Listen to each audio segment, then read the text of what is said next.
Okay, here we go. So here's an example of some of the dates that you might have in your spreadsheet already.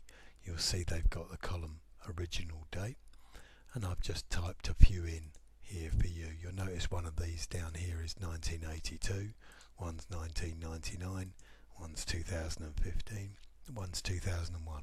It doesn't really matter. So what we're going to try and do is we're trying to take these things which are just text and make Excel realize that they are dates. So we've got to create a new column. I'm just going to do it in here. And first of all, what we're going to do is extract bits out of that date. So first of all, we'll have a column called year, then we'll have a column called month, and then we'll have a column called date. Okay, we don't have to do this. This is just for learning. So we're going to, in order to strip a bit out of that value, we're going to use a function called mid. So I'll equal sign MID, and really what we're saying is takes a bit out of the middle of something. And you see the little tooltip here, returns the characters from the middle of a text string. So I'll go MID, open brackets, and I've got the first thing I've got to tell it is where are we getting our things from. So I'll point at my date. It's in cell A2. I'll put a comma, and it then wants to know where do I start and how many characters do I cut out. Well, actually I start at character 1 and I'd like the first 4 characters. So I put a 1, a comma and a 4, and I close the bracket, and there you go. All I've done there is I've stripped out the numbers, the characters 2019 from our original string. Okay, now you notice that this is left aligned here and this is right aligned. When Excel right aligns a value, it thinks it's a number. When Excel left aligns a value, it thinks it's a character string or just text. So the next thing we'll do is we'll say, let's do that again, but we want to nick the next 2 bits out. So we want to nick the month out. So again, we'll use the mid function equals MID, open brackets, point at the value A2, put a comma, but this time we're going to pick up from character 1, 2, 3, 4, 5. But we only want 2 characters this time, so put a comma and 2. Close the bracket, and there you see I've picked out 1 and the 2 from the middle. Now let's do the same thing for the day. Equal MID, open brackets, point at the thing, and then we'll say where do we want to start. We want to start at 1, 2, 3, 4, 5, 6, characters position 7. So we'll say comma 7 for a length 2.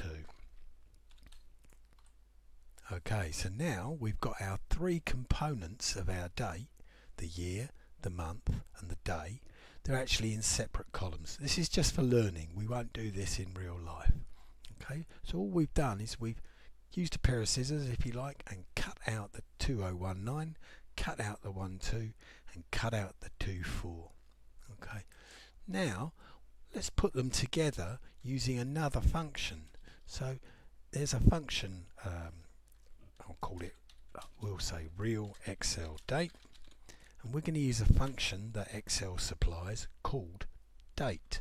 So I'll say equals DATE, and again, do you see this? Returns the number that represents the date in Microsoft Excel date time code.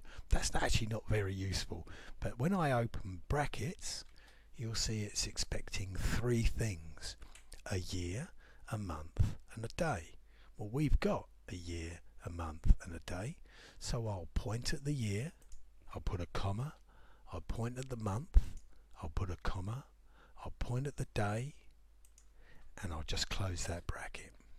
Now when I press enter, Excel will read the 3 things that I've fed it, look up that value in its calendar, determine whether it's a real date or not, and if it's a real date, it will return a real date. And there you go, it's returned 24th December 2019. Now my Excel is set up for what we call all English dates. Yours would appear in a different format, but that's just the format.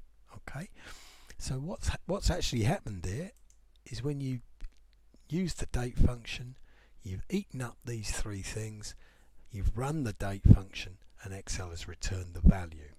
Now I'm just going to prove to you this is right. I'm actually going to take the format off that cell.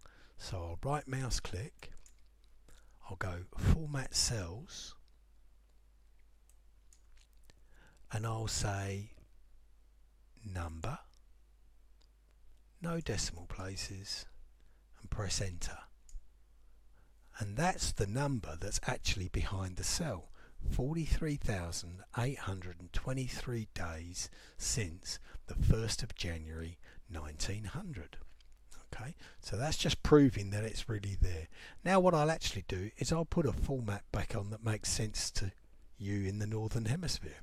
I'll right mouse click, I'll go Format Cells, I'll say Date, and probably haven't got one for you.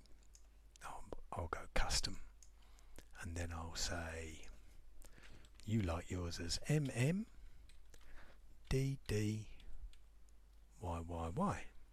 Press Enter, and there you go. Okay, so let's take a break.